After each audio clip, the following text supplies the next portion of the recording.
AD 40, the Red River Delta. This region, today the undisputed heartland of Vietnam, was then the remote southern frontier of the Han Empire, the commandery of Jiao Ji. That spring, two women raised an army of their kinsmen and local people in open rebellion. They were sisters. The elder was Trưng Trắc, the younger Trung Nhi. In an age when women hardly ever held military power, they rallied a force, seized the administrative seat of Jiao Ji, and, as word spread, inspired uprisings across the land. Within a few months, they captured 65 walled towns that had belonged to the Han Empire. Trưng Trắc proclaimed herself queen, Trung Vuong. This female-led regime survived for 3 years in the Red River Delta. Then the Han Empire dispatched a renowned general with a massive army, pushing southward, cutting paths through mountains, forests, and swamps. A fierce war of reconquest erupted in what is now northern Vietnam. In Chinese histories, they are standard rebels. In Vietnamese histories, they are national heroines who opened 1,000 years of struggle for independence. Their legend took root in oral tradition and official annals, growing ever stronger. Same event, two entirely opposite narratives. This divergence was not a later invention. It was inherent from the moment the uprising began. On this southern fringe of the Han Empire, two utterly different worlds had been colliding for more than a century. Before Trưng Trắc and Trung Nhi put on armor and mounted their horses, the rift between Han institutions and the indigenous order had become unbridgeable. Now we go back to the very beginning, when the Han army first set foot in the Red River Delta. Who lived there? What kind of order existed? And how did the empire gradually extend its hand into this damp, stubborn land? That was the start of everything.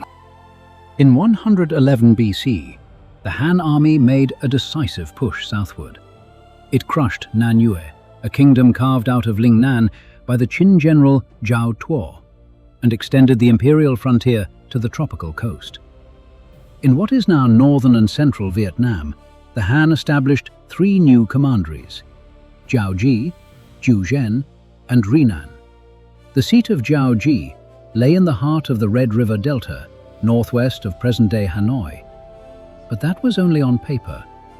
In this land of intersecting rivers and isolated hills, the officials sent by the empire were not the true rulers. Real control over the population, farmland, waterworks, and ritual authority rested with local chieftains known as Lac Tuong. The Lac Tuong were hereditary tribal leaders. Their system dated back to the Lac Viet tribal confederation of the 4th century BC. They served as local lords under the Lac King, Lac Vuong, and the Lac Marquises, Lac Ho. Their authority came not from imperial appointments, but from generations of ties to the land, kinship networks, and a complex belief system. A single Lac Tuong typically governed a village or a cluster of hamlets. Although the higher ranks of Lac Vuong and Lac Ho had been suppressed by earlier northern rulers, the Lac Tuong survived as local elites. But would the empire tolerate a parallel power structure forever? After a century of relatively peaceful coexistence, the Han Empire began tightening its grip on the southern frontier. Shortly after the Eastern Han Dynasty was founded, 2 new governors were sent to Jiao Ji and Jiuzhen. Unlike their predecessors, they came not with orders to maintain the status quo, but with a radical blueprint for grassroots transformation.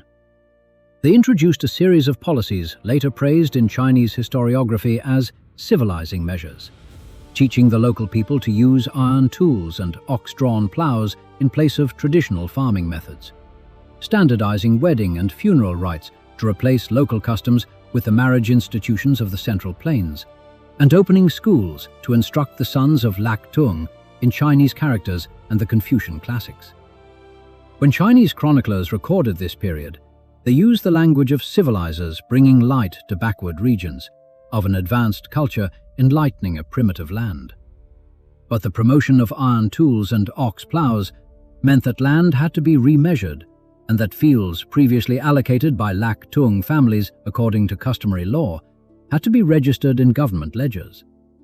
The imposition of marriage rights meant that ancient marriage alliances, the political networks that Lak Tung families had woven through generations of intermarriage, were suddenly declared illegitimate. The new schools meant that a generation of local youths who spoke imperial Mandarin and were versed in the classics began to be appointed to local administrative posts, gradually replacing the illiterate old chieftains. The deeper Han law penetrated, the less autonomy the Lak Tung retained. These chieftains, accustomed to being masters of their domains, slowly realized that they were becoming mere commoners under the imperial commandery county system, still bearing old titles whose value diminished by the day. By the AD 30s, tensions and resentment had been accumulating for a full century. The Lak Tung families simmered with discontent. Imperial officials, in turn, complained that these people knew nothing of rights and law and were hard to govern. Both sides were losing patience. All the conditions were in place. Only a spark was needed. That spark fell on the parched earth around AD 39, when a man named To Ding arrived as governor of Jiaoji. Chinese sources record the trigger briefly. To Ding tried to restrain Trưng Trắc by law. She grew furious and rebelled. There is no background, no detail, and no build-up concerning her family's earlier grievances. The imperial historians clearly thought this was enough. A governor enforcing the law, a local woman enraged into revolt. Simple. The histories say nothing about what exactly the governor used the law to address: taxation, land disputes, inheritance conflicts, or some graver confrontation. We can only reasonably infer the situation To Ding faced in Jiaoji in AD 39, when he sat in the governor's mansion and pored over the tax registers and litigation files left by his predecessors. Lands held for generations by Lak Tung families according to ancestral custom, but never officially entered in government cadastres. Lak Tung, who settled disputes according to local customary law while completely ignoring imperial statutes. Lax tax collection, and large labor forces privately controlled by Lak Tung families, leaving the empire unable to muster enough men for corvée duty. If To Ding was a strict enforcer, and the historical hints suggest that he was, his first move would have been to correct all of this. That meant that every measure would cut into the very roots of the Lak Tung family's existence. Trưng Trac's family was among the most powerful of those clans. Scholars infer that the territory controlled by Trưng Trac's family lay around Mei Lin, the fertile and densely populated core of the Red River Delta. If To Ding's policies were enforced there, her family would have suffered the heaviest losses. Han legal authority crashed headlong into Lak Viet local autonomy. To Ding's restraint by law was merely the final straw. Yet later Vietnamese histories and folk traditions give the story a completely different trigger. In this version, To Ding killed Trưng Trac's husband, whose name is recorded as T. Sac. According to this widespread account, after To Ding took office, he clashed violently with Trưng Trac's family and ultimately killed her husband. Seeking vengeance, a grief-stricken and furious Trưng Trắc rose in arms together with her sister, Trung Nhi. This plot was repeated, enriched, and solidified over more than 1,000 years, ultimately becoming one of the core narrative elements of the Trung uprising in Vietnam's national memory. In this version, Trưng Trắc is not a tribal leader rebelling after being legally restrained, but a wife who has lost her husband, an avenger rising to defend her family. The entire uprising is endowed with profound personal tragedy and moral righteousness.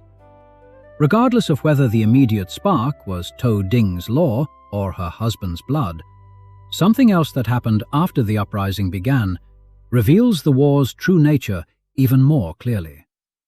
After Trưng Trắc and Trung Nhi raised their banner in Jiaoji, uprisings erupted almost simultaneously in 3 distant neighboring commanderies: Jiu Zhen, Rinan, and Hepu. These uprisings were not mobilized by messengers sent by Trưng Trắc. Messengers could not have traveled that quickly through the first-century frontier jungles. The uprisings were nearly spontaneous and simultaneous. This points to a simple but powerful truth. This rebellion was neither the product of one woman's fury nor one family's vengeance.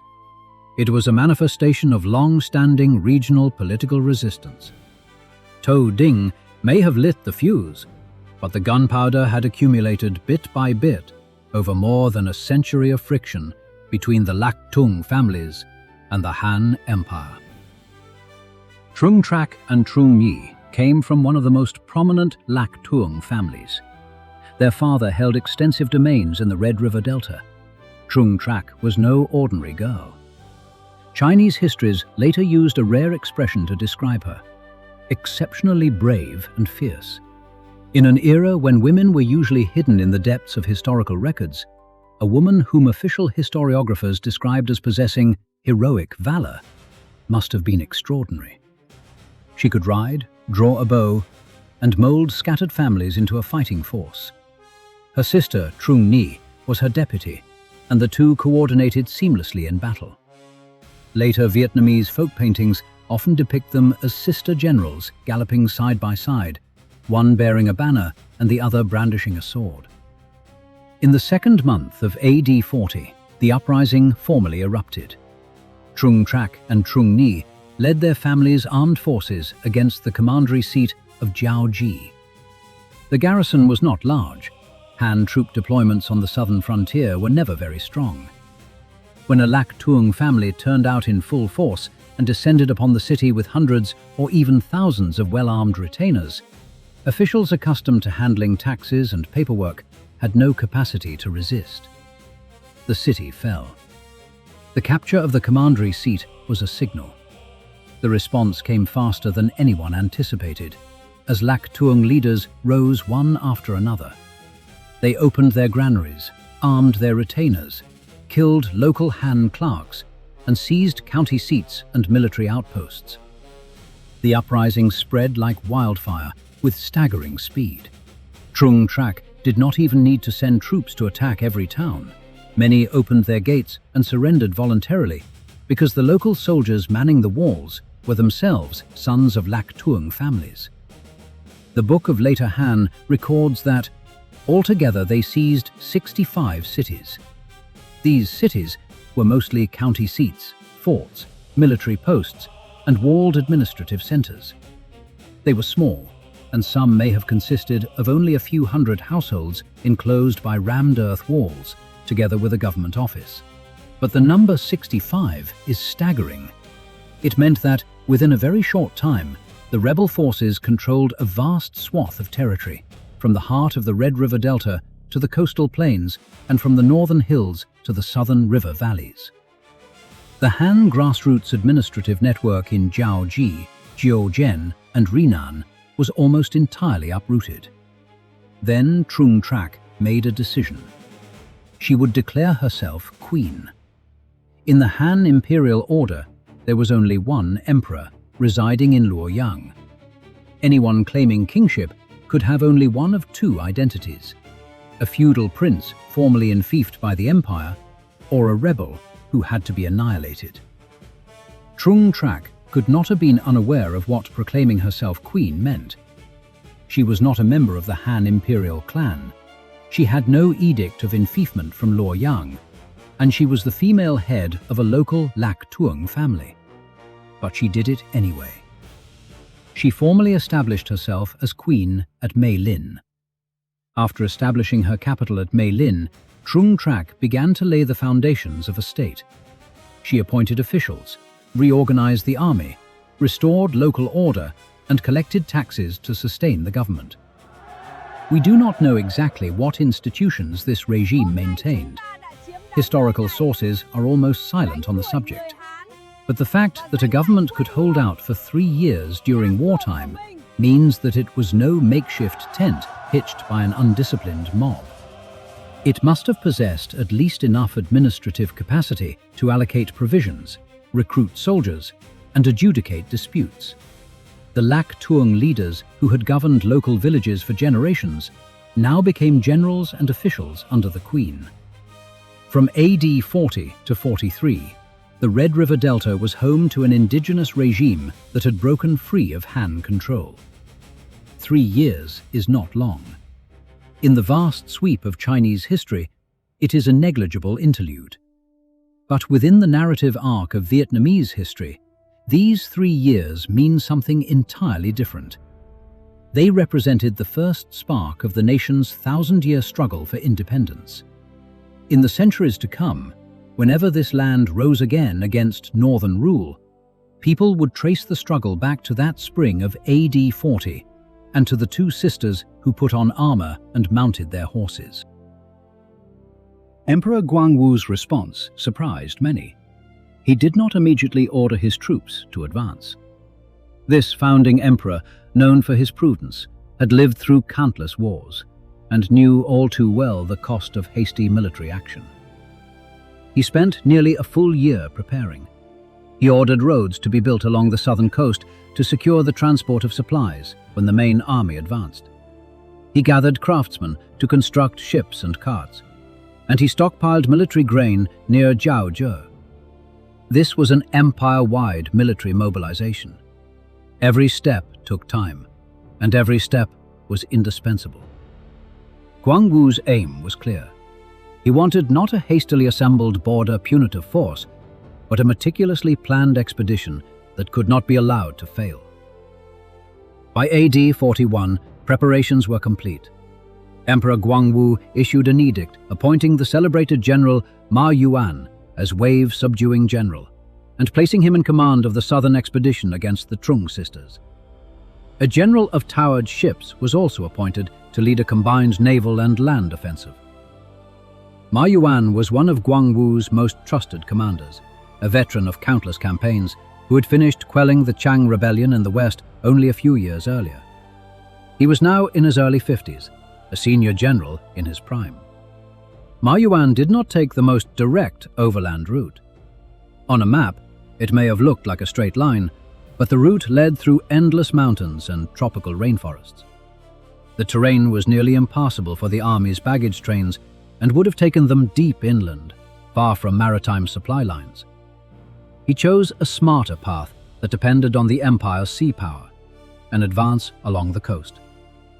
He set out from the coast of present-day Guangxi, leading the towered ship fleet along the shore of the Gulf of Tonkin, while his troops simultaneously carved out roads on land. Infantry hacked through forests and opened paths along the coastal hills. Warships sailed close to shore, carrying supplies and troops. At river mouths, the fleet could sail upstream. When swamps and dense jungle blocked the way, the infantry would stop to build a passable road. This was an expedition sustained by maritime supply lines. The Han Empire's advanced seaborne shipping capability was a prerequisite for the entire campaign. Without a fleet of towered ships capable of cruising long distances along the coast, Ma Yuan's 20,000-strong army might have lost half its strength merely while crossing the 5 ridges. Yet even the optimal route could not protect them from the merciless southern environment. The general of towered ships died of illness en route. His death was an ill omen. The imperial army was fighting not only Trung Trắc and her forces, but also the land itself. From the Qin dynasty's southern campaigns against the Bai Yue to Emperor Wu of Han's attack on Nanyue and on through later southern expeditions, the same pattern recurred. Actual combat might cause only a few hundred casualties, while malaria, dysentery, and various tropical diseases claimed thousands or even tens of thousands of lives. The Han army, therefore, had to force a decisive battle against Trung Trak's main force before the worst of the rainy season set in. In the spring of AD 42, the two armies finally met at a place called Lang Bak. Recalling Lang Bak later, Ma Yuan described it this way: underfoot, standing water; overhead, poisonous mist; malarial vapors swirling so thickly that birds flying above would falter and fall into the water. That a veteran of a lifetime of war chose these words to describe the battlefield speaks volumes. The environment was the deadliest enemy. It was on this marshy ground that the Han army met the main rebel force. The Book of Later Han records the details of the battle in extremely terse terms. The Han army beheaded several thousand, and over 10,000 surrendered. The rebel army was routed, and Trưng Trắc and Trưng fled with the remnants. The local forces had intimate knowledge of the terrain, but they still lost the battle. We can reasonably imagine that the outcome was decided not by superior tactics, but by Han discipline and numerical advantage. Vietnamese sources and official narratives also generally hold that the sisters' defeat was the inevitable result of their weaker forces. Trung Trắc and Trưng did not die in the marshes of Lang Bach.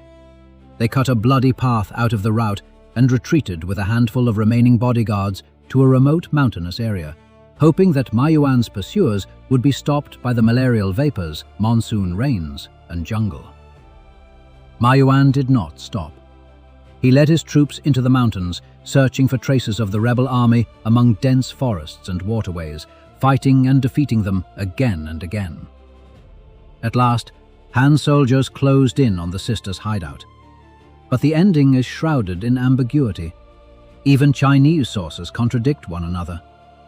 Two passages in the histories record Ma Yuan as having beheaded Trưng, yet the dates are 3 months apart. Elsewhere, the histories state that his deputy captured Trưng alive.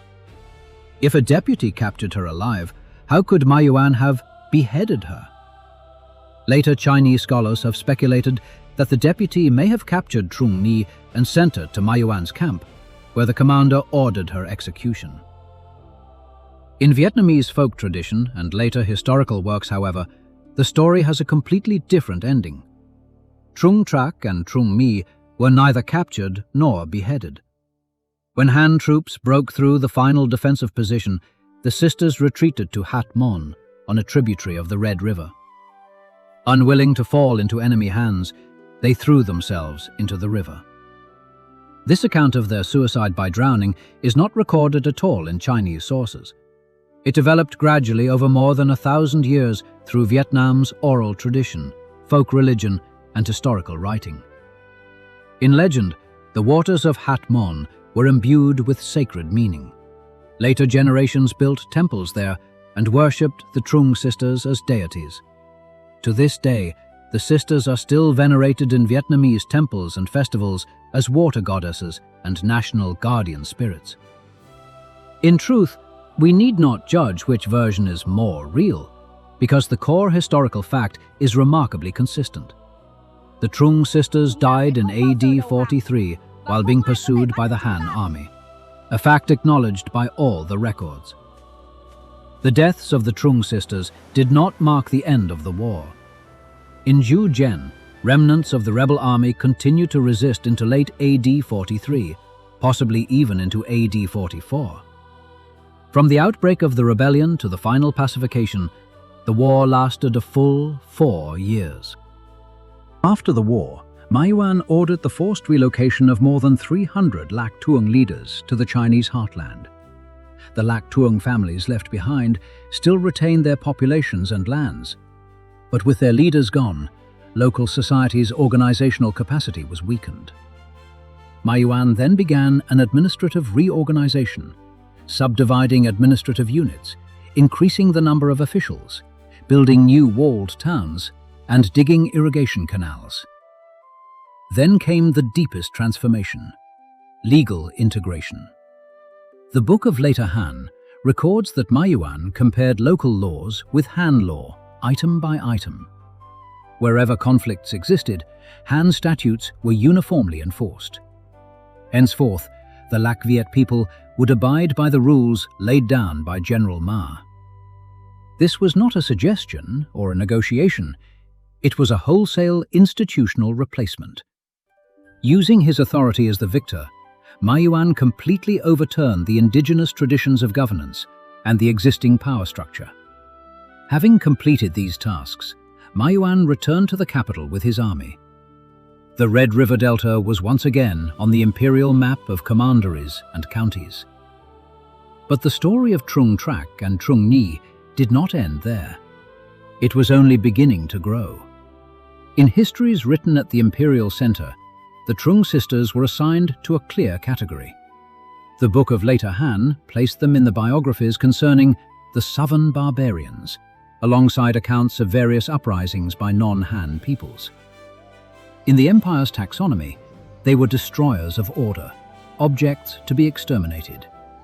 The Zizhi Tongjian inherited this classification, and subsequent Chinese official histories unfailingly used terms such as revolt, rebellion, and insurrection whenever they mentioned the Trưng sisters.